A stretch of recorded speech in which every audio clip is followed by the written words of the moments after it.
ગઢપુરમાં સભા હતી, વરસાદે લંબાવ્યું. અત્યારે કેમ લંબાવે છે ને બધે, એમાં તો મોલા તો અડધે પોગીને લંબાવ્યું. એટલે હરિભક્તે મહારાજને પ્રાર્થના કરી, મહારાજ કે કૃપા કરો વરસાદ થાય. મહારાજ કે મેથાણના પૂંજાભાઈ એને કયો એ કરે, એ કે તો થાય. બધું ટોળું ગયું એની પાસે. ઓય બોલને ફાંદો હેનો ભરીશ, એટલા હલબલાવે પણ બોલે જ નહીં. અડધો કલાક ધબડાઈને કહેતો ન બોલ્યા, બોલો ઊંધી નાખે તો ન બોલ્યા. બીજે દી પાસે આવ્યા એટલે કીધું આ બોલ્યો જ નહીં તું હોય. તો મારે તો ઘણું બોલવું હતું, બોલાતું જ નહોતું. મારે હોત મળે તો શું કહે છે, પણ બોલાણું જ નહીં. બોલો શું કરું? આપણા ઇન્દ્રિય અંતકરના પ્રકાશક કોણ છે? હા, આ સાચો ભગત શ્રી કહે ભાગવતજીની દ્રષ્ટિએ, એકાદશ સ્કંદની દ્રષ્ટિએ ઉત્તમ ભક્ત એ છે કે પોતાના ટોટલ વ્યક્તિત્વના પ્રકાશક મારો ભગવાન છે. આવું જે સમજતો ઉત્તમ ભક્ત. મારા નેત્રના પ્રકાશક એ છે, પગમાં ચાલવાના પ્રકાશક પણ એ છે, મનના પ્રકાશક પણ.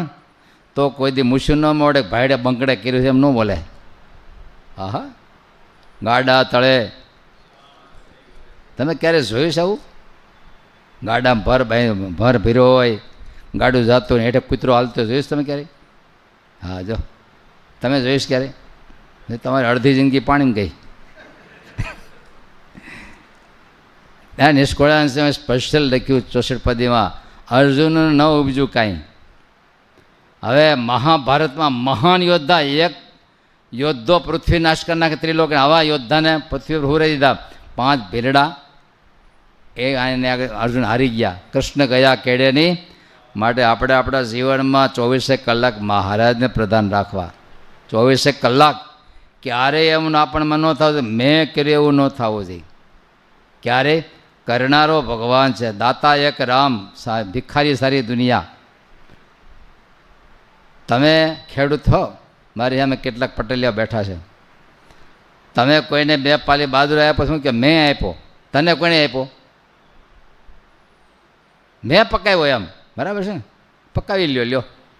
એક વાર તો હમણાં 5-7 બાજરો, એવો બાજરો પાક્યો, જે ઈળું આવીને કેટલી દવા છાંટો, ઈળને કાંઈ ન થાય. રાક્ષસી ઈળ આવી, બોલો, લમણે હાથીને બેઠા, પુરાણી પ્રેમ પ્રકાશમાં દર્શન આપતા. સંતો નીકળેલા એકવાર રસ્તામાં ઘઉં એવા જામેલા, માથે થાળી મૂકો તો હોહરી વહી જાય, ડુંડીઓ લડકે આમ પવનમાં, એવી લડકે.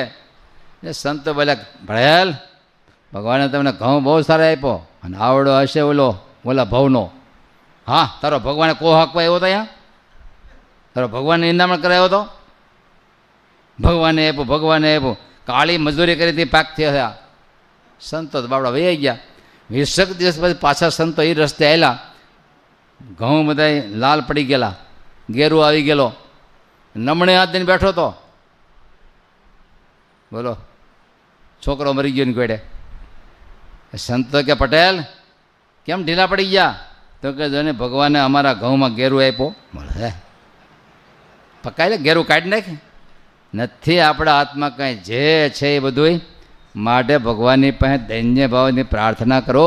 આપણે જ્યાં ટૂંકા પડી છે ત્યારે ભગવાનનું તત્વ માટે પ્રાર્થના શરૂ થાય. એટલે પહેલો આપણો પુરુષાર્થ, પણ પછી આપણો પુરુષાર્થની બાઉન્ડ્રી પૂરી થાય એટલે કોણ આવશે? હવે ભગવાનની પ્રાર્થના. એટલે કાયમ પુરુષાર્થ અને પ્રાર્થના, આ આપણી 2 પાંખો છે ઉડવા માટે.